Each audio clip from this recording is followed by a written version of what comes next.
दोस्तों इमेजिन कीजिए कि आप ट्रेन का सफर करते हुए जा रहे हैं, लेकिन तभी आपको पता चलता है कि आप एक मौत के खेल में फंस चुके हैं और यहाँ से बाहर निकलने के लिए आपको कुछ ऐसे रूम से होकर गुजरना होगा जिसमें किसी में आप पे तेजाब बरसेगा तो किसी में इतनी तेजधार लेजर होंगी जो कि आपके कई टुकड़े कर देंगी। कुछ ऐसा ही होता है इस कहानी के हीरोज के साथ, लेकिन क्या इस कहानी के हीरोज इन रूम को पार कर पाएंगे या ये सब यहीं मारे जाएंगे? चलिए देखते हैं इस कहानी में। कहानी पसंद आए तो वीडियो को लाइक करके चैनल को सब्सक्राइब जरूर कीजिएगा। कहानी की शुरुआत में हमें फर्स्ट पार्ट का एक स्मॉल रिकैप दिखाया जाता है जिसमें हमें पता चलता है कि एक कंपनी है जो कि लोगों को डेथ गेम में फंसाती है और कुछ अमीर लोग इसे देखकर मजे लेते हैं। और पिछला जो गेम हुआ था उसमें से हमारे हीरो जोई और बेन जीतकर जिंदा निकल गए थे, लेकिन इनके दोस्त इस गेम के अंदर मर गए थे और इसी वजह से जोई ने इस कंपनी को पकड़वाने के लिए इन पर रिसर्च की और उसे पता चल चुका था कि इनका हेडक्वार्टर किस बिल्डिंग में है। और यहाँ से हमारा सेकंड पार्ट स्टार्ट होता है जिसकी शुरुआत में हमें साल 2003 का एक सीन दिखाया जाता है जहाँ हम एक लड़की क्लेयर को देखते हैं जो कि अपनी मॉम सोनिया के साथ होती है। सोनिया क्लेयर के डैड यानी अपने हस्बैंड हेनरी के पास जाती है और यहाँ हमें पता चलता है कि हेनरी उस एस्केप रूम बनाने वाली कंपनी के साथ काम करता है और हेनरी ही सारे एस्केप रूम को डिजाइन करता है। लेकिन उसकी वाइफ यानी सोनिया को उसका ये काम बिल्कुल भी पसंद नहीं होता क्योंकि पजल बनाने में काफी ज्यादा समय लगता है और इसी वजह से हेनरी अपनी फैमिली के साथ बिल्कुल भी टाइम स्पेंड नहीं कर पाता। इसलिए सोनिया अब परेशान होकर अपने हस्बैंड हेनरी से कहती है कि मुझे डाइवोर्स चाहिए, लेकिन हेनरी कहता है कि शांत हो जाओ, मैं अभी थोड़ा बिजी हूँ, हम थोड़ी देर में बात करते हैं। जिसके बाद सोनिया यहाँ से चली जाती है। लेकिन थोड़ी देर बाद जब सोनिया स्विमिंग करके बात लेने जाती है तो तभी 3 लोहे की रोड से उस रूम का दरवाजा लॉक हो जाता है। जिसके बाद सोनिया देखती है कि उस रूम का टेम्परेचर बढ़ने लगा है। सोनिया समझ जाती है कि उसके हस्बैंड ने उसे एक एस्केप रूम में फंसा दिया है। जिसके बाद सोनिया को यहाँ एक पहेली लिखी हुई दिखती है जिसका जवाब एक पत्थर होता है। फिर सोनिया एक रॉक को उठाती है जिसके अंदर सोनिया को एक मैग्नेट मिलती है। सोनिया समझ जाती है कि इस मैग्नेट से उन तीनों लोहे की रोड को हटाकर दरवाजा खोलना है, इसलिए सोनिया ऐसा करने लगती है। लेकिन आखिरी रोड हटाने से पहले इस रूम का टेम्परेचर काफी बढ़ जाता है और रूम इतना गर्म हो जाता है कि सोनिया की यहाँ डेथ हो जाती है। अब यहाँ से कहानी वापस प्रेजेंट में आती है जहाँ अब सोनिया की बेटी क्लेयर बड़ी हो गई होती है, मगर उसके डैड ने उसे एक एस्केप रूम में फंसा कर रखा होता है और क्लेयर अकेले इस रूम से कभी भी बाहर नहीं निकल सकती। यहाँ उसके डैड हेनरी अब क्लेयर से ही सारे एस्केप रूम बनवाते हैं क्योंकि क्लेयर काफी समझदार थी। यही हेनरी को इस बात का काफी गुस्सा भी होता है कि जोई उसके बनाए एस्केप रूम से बचकर निकल गई थी, इसलिए अब वो क्लेयर से और भी ज्यादा हार्ड एस्केप रूम बनाने के लिए कहता है। इसके बाद हम एक आदमी को देखते हैं जो कि हेनरी से एक पेन ड्राइव छुपाकर कहीं ले जा रहा होता है। वहीं दूसरी तरफ हम जोई और बेन को देखते हैं जो कि एस्केप रूम बनाने वाली कंपनी का सच सबके सामने लाने के लिए न्यूयॉर्क जा रहे होते हैं। लेकिन जोई अब तक अपने प्लेन में बैठने के डर को नहीं निकाल पाई थी, इसलिए वो एयरपोर्ट से ही लौट आती है और फिर ये दोनों कार से न्यूयॉर्क जाते हैं। लेकिन रास्ते में जब वो एक होटल में रुकते हैं तो जोई का दोस्त बेन को रात में एक नाइटमेयर आता है जिसमें उसे लग रहा होता है कि वो अब भी एक एस्केप रूम के अंदर फंसा हुआ है और तभी डर की वजह से बेन की आंख खुल जाती है। अब इसके बाद ये दोनों न्यूयॉर्क पहुंच जाते हैं। ये दोनों उसी बिल्डिंग के पास पहुंचते हैं, लेकिन एक चोर जोई का एक लॉकेट छीनकर भाग जाता है। जोई और बेन उसका पीछा करते हैं और एक स्टेशन तक पहुंच जाते हैं, मगर वो चोर ट्रेन में चढ़ जाता है। जोई और बेन भी ट्रेन में उसका पीछा करते हैं, लेकिन वो चोर दूसरे दरवाजे से बाहर निकल जाता है और जोई और बेन ट्रेन में फंस जाते हैं और ये ट्रेन चलने लगती है। फिर जोई देखती है कि इस ट्रेन के डिब्बे में उन दोनों को मिलाकर सिर्फ 6 लोग ही बैठे हैं। अब तभी जोई को यहाँ एक अजीब सी आवाज सुनाई देती है, इसलिए वो कंडक्टर का केबिन चेक करने जाती है, लेकिन वहाँ कोई भी नहीं होता और तभी इनकी ट्रेन का डिब्बा पूरी ट्रेन से अलग होकर एक खाली पड़ी सुरंग में चला जाता है। ये सभी बाहर जाने का दरवाजा खोलने की कोशिश करते हैं, लेकिन अब ये सब इस डब्बे में फंस चुके थे और इनके फोन में सिग्नल भी नहीं आ रहे थे। और अब बेन और जोई समझ जाते हैं कि उस एस्केप रूम बनाने वाली कंपनी ने उन्हें जानबूझकर इस ट्रेन में फंसाया है और वो सब अब इस ट्रेन के एस्केप रूम में फंस चुके हैं। लेकिन अब बेन और जोई को पता चलता है कि इनके अलावा बाकी जो 4 लोग इनके साथ फंसे हुए हैं वो सभी भी पहले एस्केप रूम से बचकर निकल गए थे, यानी ये सभी एस्केप रूम चैंपियंस हैं और अब ये गेम एस्केप रूम चैंपियंस के लिए है। ये जानकर ये सभी काफी घबरा जाते हैं क्योंकि इनमें से कोई भी दोबारा इस मौत के खेल को नहीं खेलना चाहता था। मगर अब ये सब यहाँ से बाहर निकलने के लिए क्लूज को ढूंढने का फैसला करते हैं, लेकिन अब तभी इस पूरी ट्रेन में करंट फैलने लगता है और अगर ये सभी लोहे की किसी भी चीज को छूते हैं तो ये करंट से मर भी सकते हैं। अब इसके बाद इन्हें यहाँ एक बैग मिलता है जिसके अंदर इन्हें एक हैंडल मिलता है। ये सभी हैंडल की मदद से कंडक्टर बूथ का दरवाजा खोलते हैं। फिर यहाँ इन्हें सबवे टोकन स्लॉट मिलता है। ये समझ जाते हैं कि इन्हें यहाँ 9 टोकन ढूंढकर इसमें डालने होंगे, तभी यहाँ से बाहर जाने का दूसरा रास्ता मिलेगा। जिसके बाद जोई को यहाँ एक साइन पर लिखा हुआ दिखता है कि सभी नकली एडवर्टाइजमेंट को निकाल दो। ये सुनकर बेन कहता है कि मैंने एक एड को देखा था जिसमें एक स्पेलिंग मिस्टेक थी और इसमें ई नहीं होता, जिससे अब ये सब समझ जाते हैं कि इन्हें सारे एडवर्टाइजमेंट को ध्यान से देखकर उनकी स्पेलिंग को चेक करना होगा। जिसके बाद इन्हें और एडवर्टाइजमेंट में स्पेलिंग मिस्टेक मिलती हैं। फिर जोई यहाँ ये नोटिस करती है कि इस पूरे डिब्बे में 26 हैंडल हैं जो कि इंग्लिश के अल्फाबेट के लेटर के बराबर हैं। जिसके बाद ये सब समझ जाते हैं कि इन्हें मिसिंग लेटर वाले हैंडल को खींचना होगा। और फिर जोई मिसिंग लेटर के हैंडल को खींचती है, जिसके बाद इन्हें एक टोकन मिल जाता है। जोई उस टोकन को टोकन स्लॉट में डालती है, लेकिन अब इन्हें 8 टोकन और ढूंढने होंगे। जिसके बाद ये सभी इसी तरह एडवर्टाइजमेंट में मिसिंग लेटर को ढूंढते हैं और उनके हैंडल को खींचते हैं, जिसके बाद इन्हें कई टोकन मिल जाते हैं और ये सभी उन टोकन को टोकन स्लॉट में डालते हैं। लेकिन अब भी इन्हें 3 टोकन और चाहिए थे और इस ट्रेन में लगातार करंट बढ़ता जा रहा था। तभी यहाँ एक आदमी को वो तीनों मिसिंग लेटर पता चल जाते हैं, लेकिन तभी उसे करंट लगता है, जिस वजह से उसकी यहाँ डेथ हो जाती है। लेकिन फिर जोई देखती है कि वो 3 मिसिंग लेटर W, B और O हैं। जिसके बाद ये इन लेटर के हैंडल को खींचते हैं और इन्हें वो तीनों टोकन मिल जाते हैं। ये सब उन तीनों टोकन को तुरंत टोकन स्लॉट में डालते हैं और फिर यहाँ से नीचे जाने का एक रास्ता खुलता है। जोई, बेन और बाकी सब तुरंत उसके अंदर चले जाते हैं और ये एक लिफ्ट होती है जो कि नीचे जाती है।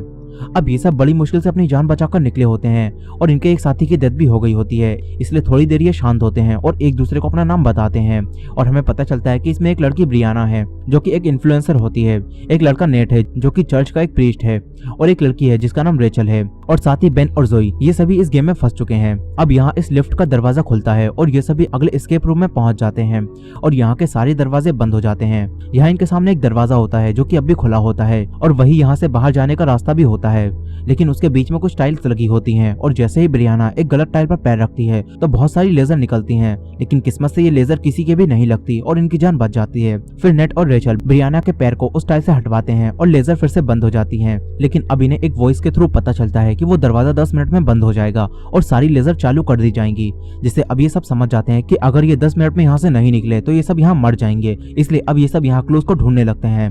तभी नेट को कैंडी के अंदर एक चाबी मिलती है। जोई उस चाबी को निकालती है और सेफ्टी डिपॉजिट लॉक को खोलने के लिए ले जाती है, लेकिन यहाँ बहुत सारे बॉक्सेस होते हैं। इसी दौरान रेचल और ब्रियाना को भी एक चाबी मिल जाती है और रेचल और ब्रियाना भी उस चाबी को लेकर दूसरी तरफ से लॉक खोलती हैं। तभी यहाँ बेन देखता है कि सारी तिजोरियों पर तो नंबर लिखे हैं, लेकिन एक तिजोरी पर एक नाम सोनिया लिखा हुआ है। इसलिए अब जोई चाबी से उस लॉक को खोलती है और तभी इसमें से बहुत सारे डायमंड्स निकलते हैं जो कि काफी तेजधार होते हैं और इन्हें छूने पर जोई का हाथ कट जाता है और खून बहने लगता है। इसी दौरान रेचल और ब्रियाना को भी एक लॉक में से कोरे नोटों का बंडल मिलता है। अब तभी यहाँ एक एटीएम मशीन चालू हो जाती है जिसमें इन्हें 4 नंबर का पिन कोड डालना है। ये देखकर जोई समझ जाती है कि उसे अपना खून उस कोरे नोटों के बंडल पर डालना होगा, तब शायद इन्हें वो कोड मिल जाए। और अब रेचल उन कोरे नोटों के बंडल को जोई के पास ले जाने के लिए काउंटर पर पैर रखती है, लेकिन अब काउंटर पर पैर रखते ही लेजर फिर से चालू हो जाती हैं। रेचल अब लेजर पर गिरने वाली होती है, लेकिन गिरने की वजह से वो काउंटर से पैर हटाती है और लेजर बंद हो जाती हैं, जिससे अब रेचल की जान बच जाती है।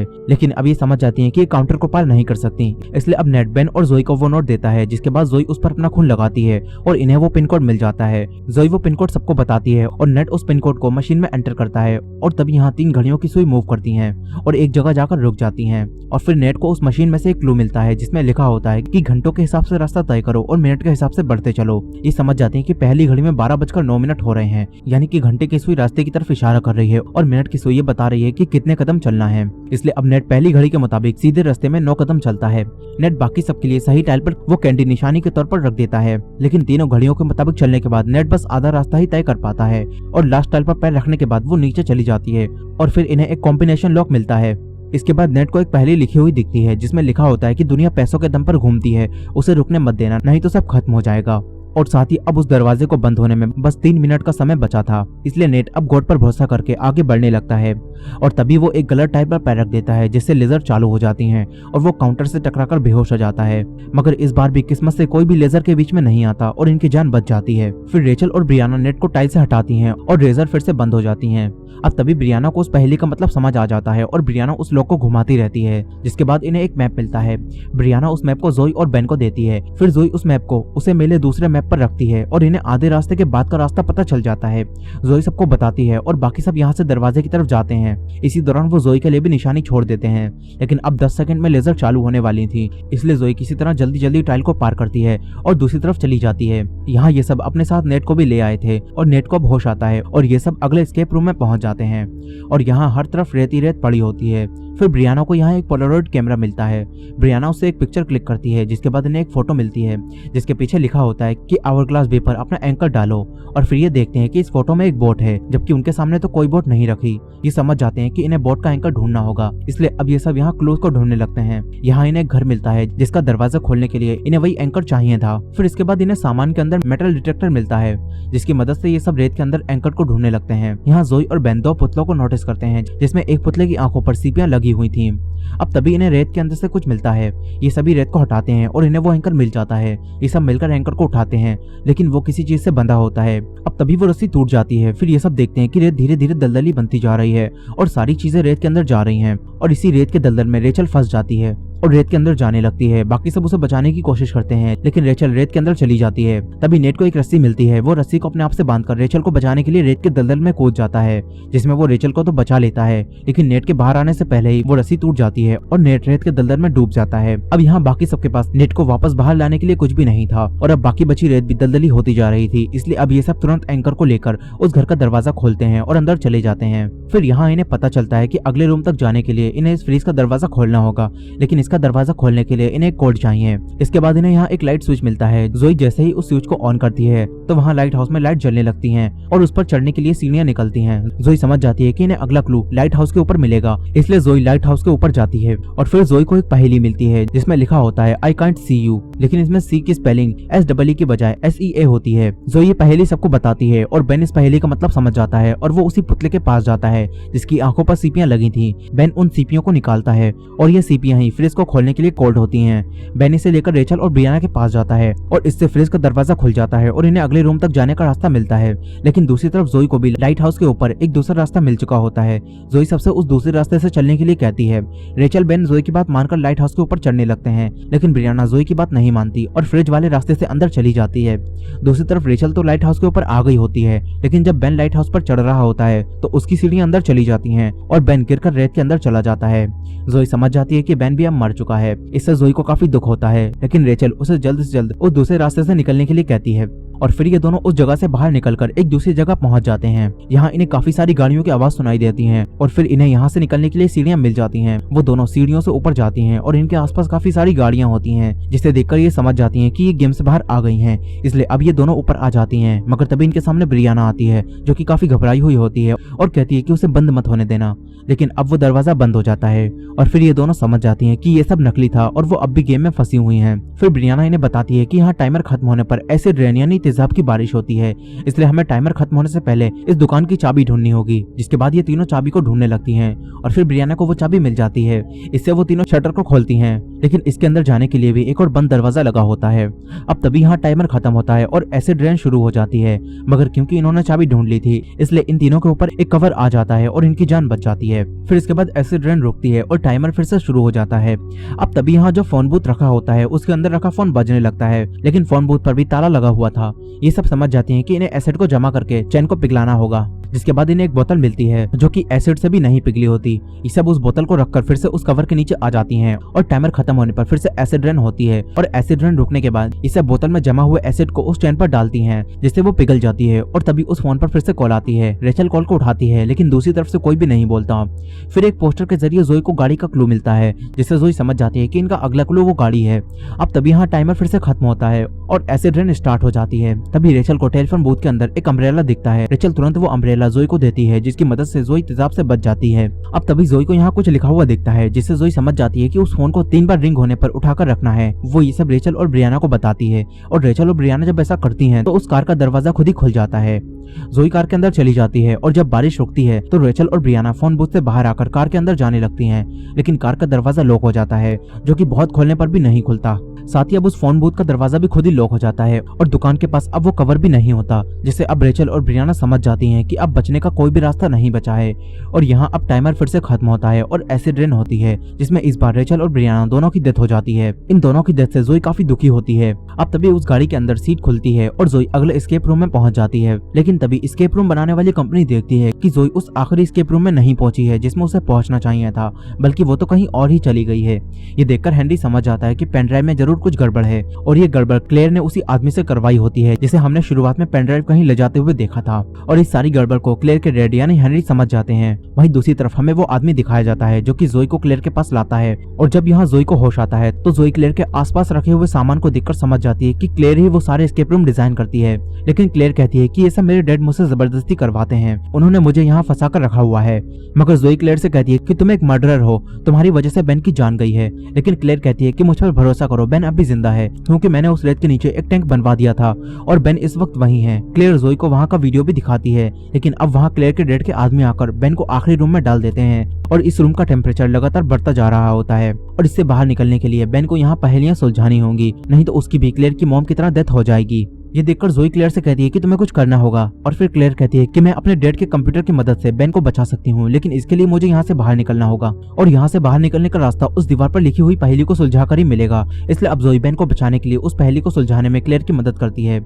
लेकिन इस पहेली को सुलझाना काफी मुश्किल होता है, क्योंकि ये पहेली हर सेकंड बदलती जा रही होती है। फिर क्लेयर जोई को बताती है कि उसके डैड ने कहा था कि मैं अकेले कभी भी इस पहेली को नहीं सुलझा सकती, इसलिए अब मुझे तुम्हारी मदद चाहिए। जिसके बाद जोई यहाँ एक कोने में इस कंपनी का वही बॉक्स रखा हुआ देखती है। जोई उसके पास जाती है और यहाँ से देखने पर जोई को पहेली में कुछ कोड्स दिखते हैं और क्लेयर कभी भी इस जगह से पहेली को नहीं देख सकती थी, इसलिए अब जोई उस जगह से पहेली को देखती है। जिसके बाद इन्हें यहाँ से बाहर जाने का कोड मिल जाता है और क्लेयर उस जगह से बाहर आ जाती है। मगर तभी यहाँ क्लेयर के डैड भी पहुंच जाते हैं, लेकिन क्लेयर अपने डैड को उस रूम में बंद कर देती है और तुरंत बेन को बचाने के लिए अपने डैड के रूम में जाकर उनके कंप्यूटर से बेन को बचा लेती है। फिर क्लेयर जोई को अपनी गाड़ी की चाबी देती है और बताती है कि बेन इस वक्त उसी बिल्डिंग में है जहाँ तुम सबसे पहले गई थी। इसके बाद क्लेयर जोई से कहती है कि तुम यहाँ प्रूफ के लिए आई थी, इसलिए मैंने उन सभी लोगों को बिल्डिंग में लॉक कर दिया है और अब क्लेयर पुलिस को फोन करके सब बताने वाली है। जिसके बाद जोई क्लेयर की गाड़ी लेकर उस बिल्डिंग के पास जाती है और यहाँ अब पुलिस आ चुकी होती है और सबको पकड़ लेती है। जोई यहाँ आती है और बेन से मिलती है और बेन की जान अब बच गई होती है।